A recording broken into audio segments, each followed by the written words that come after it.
Hello everyone and welcome to Anumi. So friends, अगर आप एक ऐसे स्टूडेंट हो जो कि लॉ की पढ़ाई कर रहे हो यानी कि एलएलबी कर रहे हो और आप ये भी सोच रहे हो कि साथ साथ आप जो है सिविल सर्विसेज की भी तैयारी करो, आप यूपीएससी का एग्जाम दो या फिर जो है सीडीएस जैसे एग्जाम हो गया या फिर किसी अदर कंपटीशन एग्जाम की भी तैयारी आप साथ साथ में करना चाहते हो, तो आज की वीडियो लास्ट तक जरूर देखिएगा। यहाँ पर क्या सच्चाई है, क्या आपके लिए ये सही होगा या नहीं होगा, इसके बारे में हम लोग डिस्कस करने वाले हैं। तो चलिए वीडियो स्टार्ट करते हैं।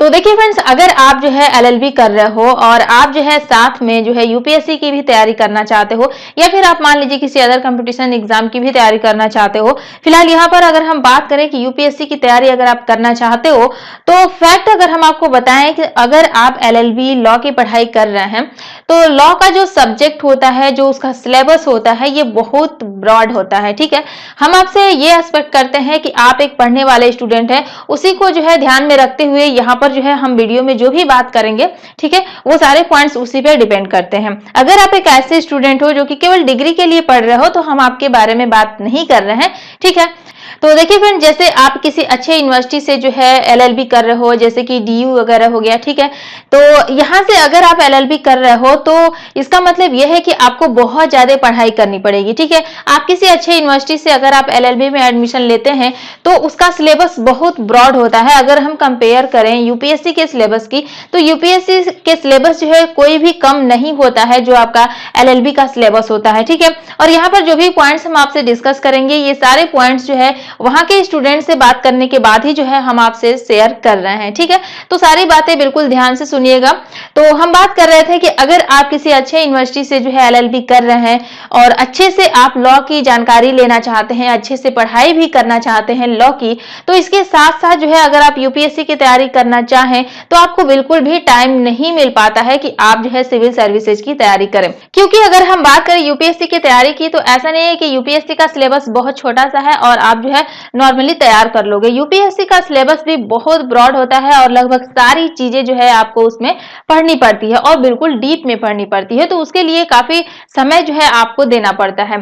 तो अगर हम बात करें एलएलबी की, तो एलएलबी का सिलेबस बहुत ब्रॉड होता है और भी सारे प्रेशर जो है आपके ऊपर होते हैं। किसी अच्छे यूनिवर्सिटी से अगर कर रहे हैं तो वहां के बहुत सारे प्रेशर जो है आपके ऊपर रहते हैं। जैसे कि अगर हम बात करें, देखिए अगर आप एलएलबी करते हैं तो अगर हम पेपर के इसके बात करें तो जैसा कि 3 ईयर का जो है आपका एलएलबी का कोर्स होता है, जिसमें कि टोटल 6 सेमेस्टर होता है। ठीक है, और एक सेमेस्टर में आपके 5 पेपर जो है होते हैं। यहाँ पर हम डीयू की बात कर रहे हैं। ठीक है, लगभग जो है हर जगह यही होता है, 6 सेमेस्टर होगा। ठीक है, जिसमें कि एक सेमेस्टर में आपका 5 पेपर होगा। टोटल पेपर की अगर हम बात करें तो इस प्रकार से आपको 30 पेपर जो है देने होंगे और 30 पेपर में पास होना होगा, तब जाके आपको जो है एलएलबी की डिग्री यहाँ पर मिलेगी। तो ये कोई मामूली सी बात नहीं है। ठीक है, और यहाँ पर कानून के बारे में पढ़ना बहुत ज्यादा जो है डीप में आपको जाना पड़ता है। बहुत सारे केसेस जो है आपसे सॉल्व कराए जाते हैं, उसके बारे में आपको पढ़ाया जाता है।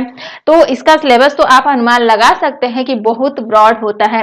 साथ ही साथ यहाँ पर जो है कुछ और भी यहाँ पर जो है आपको करना पड़ता है, कुछ प्रेशर है। जैसे कि अटेंडेंस की बात करें तो यहाँ पर देखिए 75% जो है आपको अटेंडेंस भी जो है वहां पर आपका होना चाहिए। ठीक है, आपका प्रेजेंट जो है 75% होना चाहिए, तभी आप जो है वहां पर जो है एग्जाम दे पाएंगे, अन्यथा आपको एग्जाम में भी बैठने नहीं दिया जाएगा। तो ये भी है कि आपको ये भी पूरा करना है। साथ ही साथ आपका इंटर्नशिप भी लगता है, जो कि ये भी आपको कंप्लीट करना है। ठीक है, जो कि बहुत कंपलसरी है। इसके लिए आपको किसी जो है कोर्ट में जाकर के, किसी एडवोकेट के अंडर में रह करके जो है ये सारी चीजें पूरी करनी पड़ती है।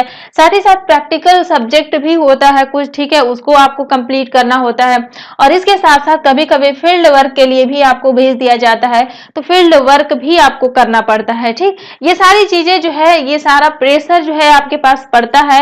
और इसके साथ साथ जो ये आपका सिलेबस है 30 पेपर का, ठीक है, इसको भी कंप्लीट करना होता है, पास होना होता है। ठीक, तो आप सही से पढ़ेंगे तो ही जो है आप पास हो पाएंगे किसी अच्छे यूनिवर्सिटी से अगर आप कर रहे हैं। ठीक है, तो इसको जो है नजर में रखते हुए अगर हम बात करें कि अगर आप एलएलबी की भी पढ़ाई बिल्कुल अच्छे से करना चाहते हैं, उसके बारे में अच्छी से जानकारी लेना चाहते हैं और साथ साथ आप यूपीएससी की भी तैयारी करना चाहते हैं, तो मेरे हिसाब से जो है आपकी तैयारी अच्छी नहीं हो पाएगी, ना ये पढ़ पाएंगे और ना वो पढ़ पाएंगे। ठीक है, तो आप पहले एलएलबी ही कंप्लीट कर लें अपना, उसके बाद जो है आप यूपीएससी की प्रिपरेशन कर सकते हैं तो आपके लिए काफी बेस्ट होगा। ठीक है, वैसे तो अगर आप एक्स्ट्रा ऑर्डिनरी स्टूडेंट हैं तो आप कर सकते हैं, लेकिन नॉर्मली अगर हम बात करें तो आपके पास बिल्कुल टाइम नहीं मिलता है। ठीक है, क्योंकि आपको कॉलेज भी अटेंड करना होता है और उसके बाद जो है आपको जो है 5-6-7 घंटे एक्स्ट्रा टाइम भी इसको देना पड़ता है लॉ की जानकारी लेने के लिए, तभी जो है आप एक लॉ के अच्छे जानकार बन पाएंगे और आपकी स्टडी बिल्कुल जो है अच्छे तरीके से कंप्लीट हो पाएगी।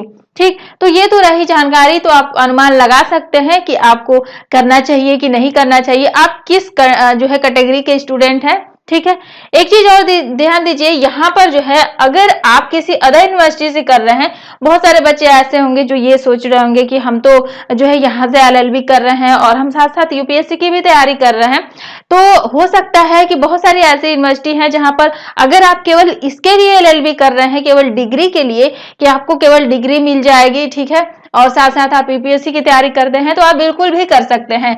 यहाँ पर आपको पढ़ाई तो करनी नहीं है। ठीक है, आपको केवल डिग्री चाहिए तो आप किसी भी यूनिवर्सिटी से, किसी भी कॉलेज से जो है एडमिशन ले सकते हैं, जहां पर कॉलेज जाने का झंझट नहीं है। ठीक है, वहां के फैकल्टी का कोई भी आपके ऊपर प्रेशर नहीं है। ठीक है, ये सारे काम जो है आपको नहीं करने हैं, इंटर्नशिप नहीं करने हैं, तो आपके पास बिल्कुल टाइम ही टाइम है, आप बिल्कुल जो है यूपीएससी की तैयारी साथ साथ में कर सकते हैं।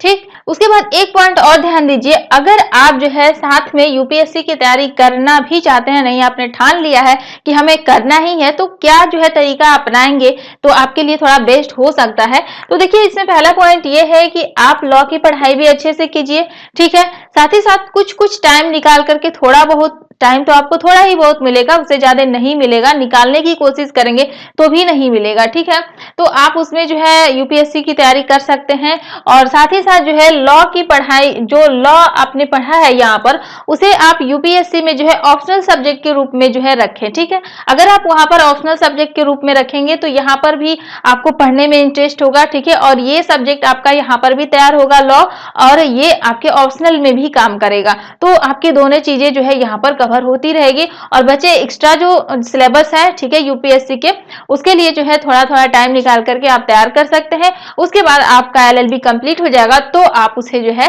अपनी तैयारी काफी मजबूत बना सकते हैं। ठीक है, तो ये रहा तरीका, अगर आप ऐसा करना चाहें तो कर सकते हैं। तो आज के लिए इस वीडियो में बस इतना ही। अगर आपको आज की जानकारी अच्छी लगी हो तो वीडियो को कीजिए लाइक और ज्यादा से ज्यादा वीडियो को शेयर कीजिए। मिलते हैं नए वीडियो में नए टॉपिक के साथ। Thank you.